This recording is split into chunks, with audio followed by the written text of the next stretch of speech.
bat. The box apparently decided the bird was no cause for concern and returned to its original position. She knew how such rigs worked. The batteries were filled with scribed bolts, arrows that had been convinced to fly preternaturally fast and hard. But the critical bit was that the batteries had been scribed to sense blood.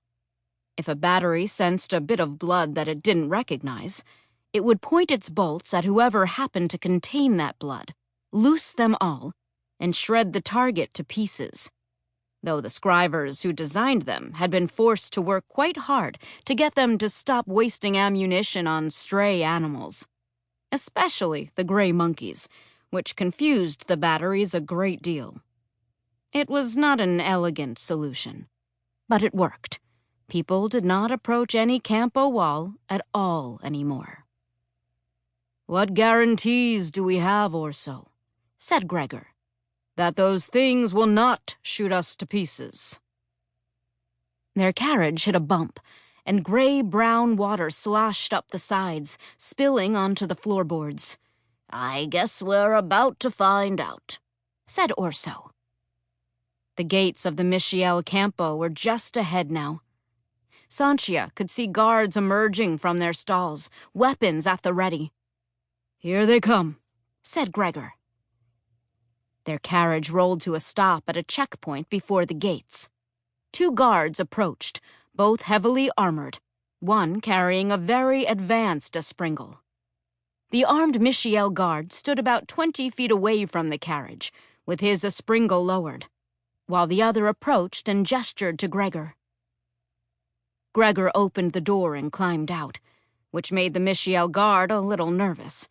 Gregor was about a head taller than him, and wearing light leather armor embossed with the Foundryside logotypo. "You lot Foundryside?" asked the guard. "We are," said Gregor. "I am under orders that you must all be searched before you are permitted into the campo."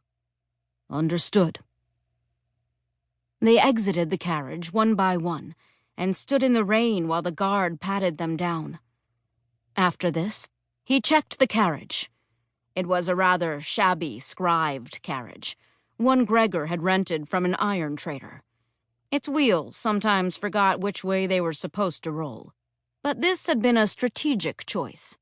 The more they looked like a firm down on their luck, the more the Michiels would believe it. The guard opened the compartment in the back. Inside was a large wooden chest, which was sealed shut with a bronze lock. "And this," said the guard, "would be the agreed-upon goods?" "Obviously," sniffed Orso. "I must examine them." Orso shrugged, unlocked the chest, and opened it. Inside were some bronze plates covered with sigils, a few scribing tools, lots of very large books, and nothing else. "That's it," said the guard. "Intellectual property is never terribly interesting to look at," said Orso.